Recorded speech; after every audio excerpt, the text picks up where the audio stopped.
Hi అందరికీ నమస్కారం. ఎన్నో రోజులుగా మనం వెయిట్ చేస్తున్నాం అఖండ 2 సినిమా గురించి. ఎందుకంటే బాలకృష్ణ గారి ఈ మధ్యలో వచ్చిన ఈవెంట్స్ కానీ, వాళ్ళు పాన్ ఇండియాలో దాన్ని ప్రజెంట్ చేసిన విధానం కానీ మనలో ఒక క్యూరియాసిటీ వచ్చింది. అంతేకాకుండా భారతదేశం యొక్క హిందూ తత్వం, హిందూ ధర్మం ఏదైతే ఉందో దానికి అనుగుణంగా ఈ సినిమా ఉంది. ఇలాంటి తరుణంలో అంటే భారతదేశానికి మనం ఏదైతే అనుకుంటామో, మన భారతదేశానికి ఏదైతే కావాలో అలాంటి సినిమాని బాలయ్య బాబు ఈ అఖండ 2తో అందించారు. ఇప్పుడే బుక్ మై షోలో టికెట్స్ కూడా ఓపెన్ అయ్యాయి, అన్నీ సోల్డ్ అవుట్ అవుతున్నాయి. అంటే ఈ సినిమా పైన అంత క్రేజ్ ఉంది. ఈ సినిమా ఎలా ఉండబోతోంది అంటే మనం చాలాసార్లు మాట్లాడుకున్నాం, కానీ సెన్సార్ కూడా అయింది. సెన్సార్ రిపోర్ట్ కూడా కొద్దిగా మన వాళ్ళకు అంటే ఎస్పి పవన్ గారు మనతో పాటు ఉన్నారు, సీనియర్ జర్నలిస్ట్ సార్. దాంతోపాటు సినిమా ఎలా ఉండబోతోంది, తన సినిమా రంగంలో ఉన్న అనుభవంతో దాని గురించి చెప్పబోతున్నారు. సార్ నమస్తే. సార్ నమస్తే అండి. సార్ అఖండ 2 హిందూ ధర్మం గురించి కానీ, భారతదేశ ఔన్నత్యం గురించి కానీ చెప్పబోతున్నారు. చెప్పండి సార్, ఎలా ఉండబోతుంది సినిమా? యాజ్ బజ్ సేస్ ఆరా ఎలా ఉందంటే సినిమాది ఎక్సలెంట్గా ఉండబోతుంది. సినిమా మనకి తెలుస్తుంది, అంటే ముందుగానే మనకి చాలా మందికి ట్రైలర్ నచ్చింది అని అంటే 99.99% అందరికీ నచ్చింది. అంటే అసలు non fans, Nandamuri non fans కూడా అరే సినిమా బాగుంది అనే ఒకటి క్రియేట్ అయింది. కాబట్టి డెఫినెట్గా ఈ సినిమా అనేది నందమూరి నాన్ ఫ్యాన్స్ చెప్పారు సార్, నందమూరి నాన్ ఫ్యాన్స్ కూడా సినిమా నచ్చింది అని అంటే మీరు ఆలోచించండి. అంటే ఒక ట్రైలర్ తోటి, ఒక టీజర్ తోటి కూడా ఎప్పటి నుంచో పాపం వాళ్ళు పడిన కష్టానికి రెండింతలు కూడా కాదు 20 రెట్లు వాళ్ళు ఇవాళ రేపు అంత కాన్ఫిడెంట్గా గట్టిగా కొట్టబోతున్నారు. ఇందులో ముఖ్యంగా నేను ఫస్ట్ పాయింట్ ఒకటి చెప్పబోతున్నాను. ఏంటంటే హిందూ ధర్మానికి సంబంధించింది అండ్ మన సనాతన ధర్మానికి, హిందూ సంప్రదాయాలకి అసలు మనం ఏంటి, మన హిందువుల డిఎన్ఏ ఏంటి, ఎలా ఉండబోతుంది అనేది ఆ డిఎన్ఏ గురించి ఒక డైలాగులో చెప్పేశాడు. అహింస పరమో ధర్మ, బట్ అక్కడ హింస అవసరమైతే అది కూడా ధర్మమే చెప్పింది, అది కూడా కృష్ణుడే చెప్పాడు. మనం పోరాడే ఇది ఉండాల్సిందే ఖచ్చితంగా. అంతేగాని ఎవరన్నా ఏదన్నా ఒక చెంప కొడితే రెండో చెంప చూపించడం అలా కాదు. డెఫినెట్గా ఎవరన్నా ముష్కరులు వచ్చినప్పుడు అని ఇంకొక దేశంతో తలపడే కలబడే యుద్ధం చేసే సన్నివేశాలు నిజంగా గూస్ బంప్స్ వస్తాయి, అందులో నో డౌట్. Point number 1. ఇంకోటి ఏంటంటే సెకండ్ పాయింట్, మన తమన్ గారు అండ్ నిన్న ట్వీట్ చూశాను నేను, బోయపాటి గారు ట్వీట్ చేస్తుంటే ఆయన తమన్ ట్వీట్ ఏంటంటే ఓం నమ శివాయ జై అఖండ అని చెప్పాడు. ఆ చెప్పినప్పుడు వెనకాల జై అఖండ అనే పోస్టర్ ఉంది. అంటే ఆల్రెడీ థర్డ్ పార్టీకి కూడా వీళ్ళు తెర తీసినట్టే అనుకోవచ్చు. థర్డ్ పార్ట్ కూడా పార్ట్ 3 ఇది లేటెస్ట్ తాజా సమాచారం ప్రకారం. అంటే మన వ్యూవర్స్కి చాలామంది సోషల్ మీడియాలో ఈ పార్టీకి తెలిసే ఉంటుంది. దాని పేరు జై అఖండ ఉండొచ్చు, ఒక సిరీస్ లాగా ఉంటుంది. ఇది ఇప్పుడప్పుడే అవ్వదు అనేది ఒక మంచి న్యూస్ చెప్పడం జరిగింది. అయితే ఇక్కడ సార్ ఇర్రిలవెంట్ టు ఒక సినిమాటిక్ యాక్షన్ సీన్సో లేకపోతే ఇంకొకటో అలా కాకుండా భక్తి భావంతో వస్తూనే నవరసాలు చూపించిన సినిమా కాబట్టి మనకి అఖండ ఎంత హైప్ క్రియేట్ చేసి అంచనాలను అందుకుందో సెకండ్ పార్ట్ కూడా అంతే అంచనాలను అందుకుంటుంది అనటంలో ఎలాంటి సందేహం లేదు. ఎందుకనంటే వాళ్ళ ఫేస్లో ఉండే కాన్ఫిడెన్సే కనపడుతూ ఉంటుంది. అంటే ఏదో డౌట్గా అవుతుందండి, బాగుందండి, బాగా వచ్చింది కాదు. ఎప్పుడు చెప్పని ప్రొడ్యూసర్స్ కూడా ముందుకొచ్చి ఎస్ చాలా బాగుందండి 14 రీల్స్ వాళ్ళు. సార్ దీంతో బాలకృష్ణ గారి ఆరా అంటే ఇప్పటి వరకు నేను అంత ఆరా చూడలేదు ఆయన గురించి ఇంత చర్చించుకోవడం. ఆయన యాక్టింగ్, ఆయన స్ట్రక్చర్, అంటే ఆ వేషం, అఘోరా వేషం ఏదైతే ఉన్నారో క్లోజ్అప్ షాట్లో కూడా ఆయన ఐస్లో కానీ ఆయన ఫీలింగ్ చూస్తుంటే శివుడే, అంటే ఆ పరమశివుడే తాండవిస్తున్నట్లు అంత యాక్టింగ్ స్కిల్స్ ఆయన కనపడ్డాయి సార్. అంటే మిగిలిండే వాళ్ళకు ఈయనకు అంటే మార్నింగ్ బాలకృష్ణ గారు బ్రహ్మముహూర్తంలో లేచి ఈ మంత్రపఠనం, గాయత్రి మంత్రాలు ఇవన్నీ చదువుకోవడం వల్ల ఆయనకి ఈజీ అయిపోయిందా? భగవంతుడికి ఆయన కనెక్ట్ అయి ఉంటాడు సార్ ఎప్పుడు? సార్ ఎప్పుడు ఒకటి సార్, ఇప్పుడు ఒక సామెత ఉంటుంది, మనకి మనసులో ఏదైతే ఉంటుందో అదే రిఫ్లెక్ట్ అవుతుంది. Face is the index of the brain, mind. ఇప్పుడు ఆయన ఎప్పుడూ ఈ పూజా కార్యక్రమాల్లో ఉంటాడు, ఒక ఆధ్యాత్మికత దానిలో ఉంటాడు. మిగతావన్నీ పక్కన పెడితే ఆయన మార్నింగ్ లేచినప్పటి నుంచి 3ంటికి లేవడం అనేది, దైవానికి దగ్గరగా ఉండడం అనేది, ఇవన్నీ ఆయనకి ఈ సినిమాలన్నిటికీ కనెక్టెడే.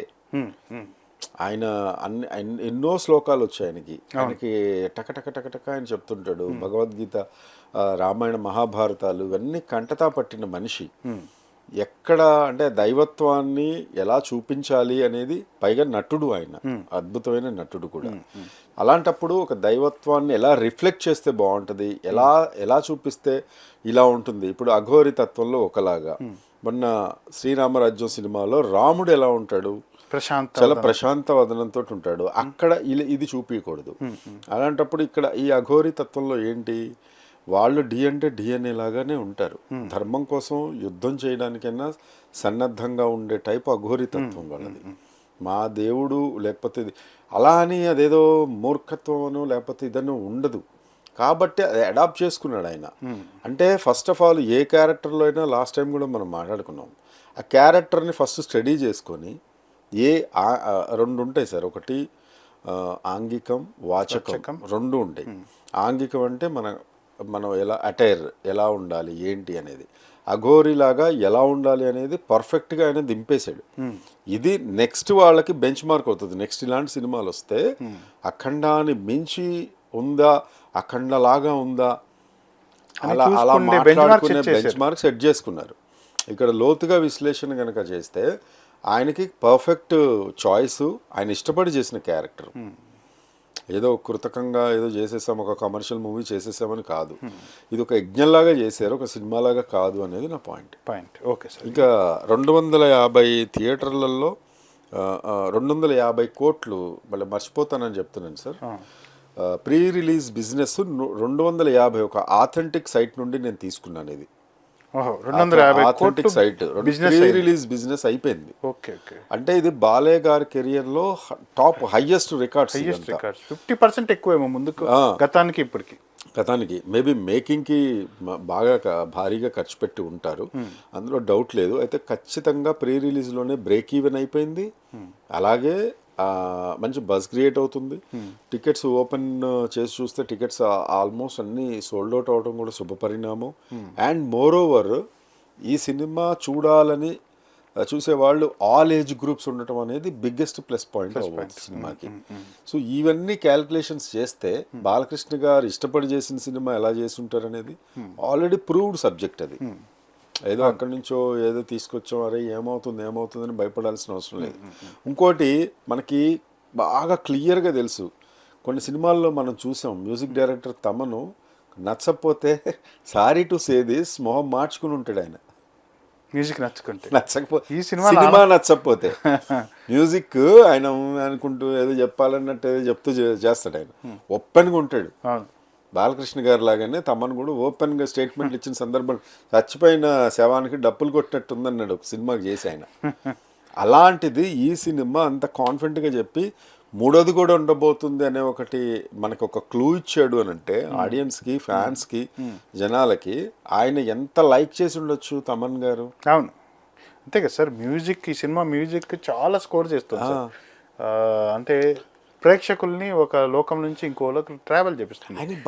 మ్యూజిక్ కి అంత స్కోప్ ఉన్న సినిమా నచ్చింది. బాలకృష్ణ గారితో మంచి ర్యాపో ఉంది. లేకపోతే అసలు వీరావేశం తోటి అసలు భయంకరంగా ఆయన అనేసేవాడు కదా. నందమూరి తమన్ అన్ని దగ్గర తీసుకుంటున్నాడు. మరి ఇటీవలే తమన్కి ఒక ప్రేమతో ఒక కారు కూడా గిఫ్ట్ ఇచ్చాడు 1 year బ్యాక్. సార్ ఇంకొకటి, బాలకృష్ణ గారు అంటే మాస్ సార్, ఊరమాస్ అసలు. అలాంటి పర్సన్ ఇక్కడ జానపదాలు, ఈ దేవుడి క్యారెక్టర్లు వచ్చే టైంకు ఆయన కంప్లీట్ మారిపోతారు సార్. అంటే ఒక నటుడు ఇంత ట్రావెల్, ఒక ఊరమాస్ సినిమాలు చేసే నటుడు కంప్లీట్ ఒకేసారి ఈ సినిమాలు వచ్చి ట్రావెల్ అయిపోతారు. నాకు తెలిసి చాలా అరుదుగా ఉన్నారు సార్ మీకు అలాంటి నటులు. ఇట్లా బ్యారియర్ ఒకదానికి సంబంధం లేకుండా సినిమాలు ఎంచుకోవడం. అంటే బాలకృష్ణ గారు ఏంటి సార్, వాళ్ళ నాన్నగారి దగ్గర నుంచి వచ్చిన ప్రాక్టీసా, లేదు ఆయనకు సహజంగా ఆయన బాడీలో ఉండి లేకపోతే అబ్జర్వ్ చేసి నటన పైన అంత ప్రేమ పెంచుకోవడానికి కారణం ఏంటి సార్? True artist sir. అన్నిటికీ ఒకటే ఒక సమాధానం ఏంటంటే హీఈస్ అ ట్రూ ఆర్టిస్ట్. ఇది హీరో, చాలా బిగ్గెస్ట్ హీరో మన టాలీవుడ్లో. ఆయన పాన్ ఇండియా లెవెల్లో సినిమా రిలీజ్ అవబోతుంది. ఆల్రెడీ పాన్ ఇండియాలో కూడా బాలయ్య బాబు అంటే అందరికీ తెలుసు, డబ్బింగ్ అవుతూ ఉంటాయి. సో ఈ టైంలో కూడా ఆయన ఒక నిజమైన ఆర్టిస్ట్. ఆయన ఈజ్ అ ట్రూ ఆర్టిస్ట్. ఎంత ట్రూ అంటే ఆయన గడ్డం కానీ ఇది కానీ నడిచిపోయి మీరు ఒక లుక్లో ఉండాలి, ఇప్పుడున్న టాప్ హీరోయిన్, లీడ్ హీరోయిన్కి ఫాదర్ క్యారెక్టర్ చెయ్యాలి అన్నా కూడా హీ డిడ్ ఇట్ భగవంత్ కేసరిలో. మీరు ఈ ఈ మిడిల్ ఏజ్ లుక్లో ఉంటారు బాబు అని, ఎస్ ఐ కెన్ డూ. ఆయన అంత ట్రూ ఆర్టిస్ట్ కాబట్టే ఆయన అలా అవన్నీ పెంచుకుని ఒక బైరాగి లాగా, ఒక అఘోరీ లాగా అది చేయటం అనేది సాహసం. అవును, కాబట్టి భగవంత్ కేసులో ఒక మిలిటరీ రిటైర్డ్ పోలీస్ ఆఫీసర్ ఎలా ఉంటాడు, ఒక శిక్షణ ఇచ్చే కారణం ఏంటి? ఆయనలో ఉన్న ఒక నిజమైన నటుడు.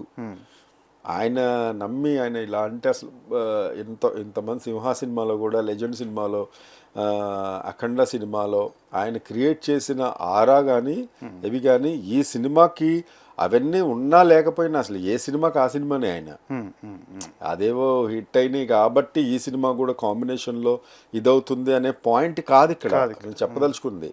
అంటే ఆయన ఇష్టపడి కష్టపడి చేసిన పాయింట్ కాబట్టి, ఆయన నచ్చిన సింగిల్ లైన్ కాబట్టి, ఆయన ఈసారి కూడా అత్యంత అద్భుతమైన బజ్ క్రియేట్ చేస్తున్నారు కాబట్టి చాలా ధైర్యం చేసి కూడా 3Dలో కూడా ప్రజెంట్ చేస్తున్నారు ఈ సినిమా.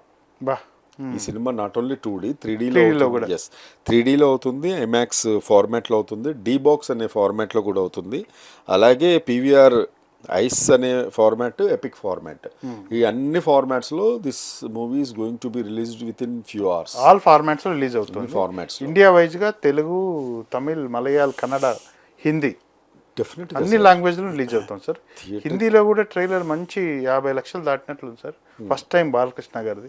ఇది అఖండమైన విజయం సాధిస్తుంది, సాధించాలి అని నిజంగా మనస్ఫూర్తిగా కోరుకునే వాళ్ళు మనం మాత్రమే కాదు, హిందూవాదులు లేకపోతే మన హిందూ సాంప్రదాయాలను ఇష్టపడే వాళ్ళు ప్రతి ఒక్కళ్ళు కోరుకుంటారు. సనాతన ధర్మం ఇది సార్, అదే సార్. ఇప్పుడు మన ధర్మం, మన సనాతనత్వం సార్, మన ధర్మం, మన ఉనికి సార్, మన ఉనికి, ఆ ఉనికిని అవి చాటి చెప్పే సినిమాలు చూపించాడు. ఎక్కడో అరాకొరగా వస్తుంటాయి. అందులోనూ ఒక టాప్ స్టార్ బాలకృష్ణ లాంటి ఒక అగ్రనటులు చేయటం అనేది చాలా నిజంగా చెప్పాలని అంటే ఇప్పుడున్న సిచ్యువేషన్స్లో అది అవసరం. ఎందుకు అంటే జనరేషన్ చేంజ్ అవుతుంది సార్.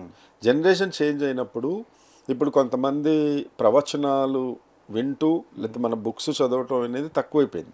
ఒక ఏజ్ దాటిన తర్వాత ప్రవచనాలు వినాలి, లేకపోతే భాగవతం, రామాయణం, మహాభారతం లాంటి చదువుకోవాలి, ఓ 40 ఏళ్ళు దాటాక అవి చూద్దాంలే అనుకునే వాళ్ళకి ఒక కమర్షియల్గా లాక్కొచ్చి, అరే ఎస్ ఇప్పటికీ అడగండి, అఖండ 1లో ఒక సీన్ ఉంటుంది, దానిలో మన గుడి గురించి చాలా సరళతరమైన భాషలో డైరెక్టర్ గారు బాలకృష్ణ గారితోటి చెప్పించటం, ఆయన అద్భుతంగా చెప్పటం. ఒక టెంపుల్ తయారు చేయాలంటే ఇన్నుంటాయి వెధవల్లారా, మీరు ఇక్కడ కూర్చుని పేకాడతారా, మందు కొడతారా అని చెప్పే సీను, అది స్ట్రైట్ టు ద పాయింట్. అట్లాంటి సీన్స్ దీనిలో కూడా ఉంటాయి అని అనుకుంటున్నా నేను. అద్భుతమైన రిపోర్ట్ మనకి సెన్సార్ నుండి కూడా రావటం అనేది ది బిగ్గెస్ట్ ప్లస్ పాయింట్. అంత తొందరగా రావు, ఇక్కడ తమన్ దగ్గర నోటి నుంచి కూడా అంత తొందరగా రాదు. సో బాలకృష్ణ గారు కూడా డెఫినెట్గా ప్రివ్యూ చూసి ఉంటారని నేను అనుకుంటున్నాను. సో ఇవన్నీ కలగలిపితే అఖండమైన విజయం సాధించాలి, సాధిస్తుంది అనటంలో ఎలాంటి సందేహం లేదు. తప్పకుండా సార్. రేపు డిసెంబర్ 5 అంటే ఈరోజే ప్రివ్యూ షో ఉంది. ప్రేక్షకులు ఆల్రెడీ హై ఎక్స్పెక్టేషన్స్తో ఉన్నారు. రేపు నుంచి ఇండియా మొత్తం హై ఎక్స్పెక్టేషన్స్ చెప్పాలండి నేను. ఈ హై ఎక్స్పెక్టెడ్ బాగా హైప్ క్రియేట్ చేసిన సినిమాల్లో 2025లో అఖండ కూడా టాప్ 3లో ఉంటుంది. అసలు ఇప్పుడు ఈ సంవత్సరంలో ద బిగ్గెస్ట్ అంటే ఆరా క్రియేట్ చేయటం, ఓవరాల్గా ఇండియా మొత్తం వెయిట్ చేయటం, ప్రధానమంత్రుల దగ్గర నుండి వేరే స్టేట్ సీఎంస్ దగ్గర నుండి వెళ్ళి వాళ్ళు కూడా ఈ సినిమా గురించి వెయిట్ చేయడం అనేది బహుశా నాకు తెలిసినంత వరకు అఖండ విషయంలోనే జరుగుతుంది. యావత్ ఇండియా ఒక బజ్ క్రియేట్ అయింది సినిమా. సీఎంలు పిఎంలు కూడా వెయిట్ చేస్తున్నారు సినిమా ఎలా ఉంది అని. సో ఇందులో బాలకృష్ణ గారి స్థాయి గురించి మాట్లాడేటంతటి వాళ్ళమైతే డెఫినెట్గా కాదు. బట్ ఈ సినిమా నిజంగా బాలకృష్ణ గారికి కాదు, ఆయన ఎప్పుడు అగ్రస్థాయిలోనే ఆయన ఉంటారు. ఇది బోయపాటి గారికి కూడా మంచి ప్లస్ అవుతుంది. ఆయన గురించి ఆయన క్రియేట్ చేసిన ఎంపైర్ ఇది, ఆయన బాలకృష్ణ గారిని ఎంచుకున్నారు. సో జై అఖండ కూడా ఉండాలి, ఇది అఖండమైన విజయం సాధించాలని కోరుకుంటున్నాను. తప్పకుండా సార్. రేపు డిసెంబర్ 5 థియేటర్లో అఖండ తాండవాన్ని చూడడానికి రేపే ఒక్కరోజే టైం ఉంది. కాబట్టి సినిమా రేపే వెళ్ళి తొక్కిసలాట్లు ఇవన్నీ జరగకుండా థియేటర్స్లో ఎల్లుండి అయినా చూడొచ్చు, మండే చూడొచ్చు, ట్యూస్డే చూడొచ్చు. సినిమా ఫుల్ అని అయితే ఇంటికి వచ్చేసి ఆ నెక్స్ట్ రోజు వెళ్ళడానికి ట్రై చేయండి. Correct point. సినిమా 2-3 నెలలు అయినా ఉంటుంది కాబట్టి ప్రేక్షకులు తొక్కిసలాట జరుపుకోకుండా కిరణ్ టీవీ తరఫున ప్రశాంతంగా. బాలకృష్ణ గారు ఇంకోటి చెప్పారు, బాలకృష్ణ సినిమాలు రిలీజ్ అవుతే కొంతమంది బలులు ఇస్తున్నారు సార్ థియేటర్ల దగ్గర, అది కూడా చేయొద్దండి అని బాలకృష్ణ గారు మన ఫంక్షన్లో విజ్ఞప్తి చేశారు. అది తప్పు, మూగజీవాలను హింసించడం, బలి చేయడం తప్పు అన్నారు. దానికోసం ఏదన్నా మీకు ప్రేమ ఉంటే దేవుడికి పూజ చేసుకొని సినిమా చూడండి అంతే అని చెప్పారు సార్. తప్పకుండా ఈ సినిమా రేపు మనం థియేటర్లో చూద్దాం. అఖండ వెయిటింగ్ సార్, చాలా క్యూరియస్ గా ఉంది. Thank you. చూసిన తర్వాత రివ్యూ ఇచ్చే ప్రయత్నం చేద్దాం. రిలీజ్ అయిన తర్వాత రివ్యూ చెప్దాం sir. Thank you. Thank you.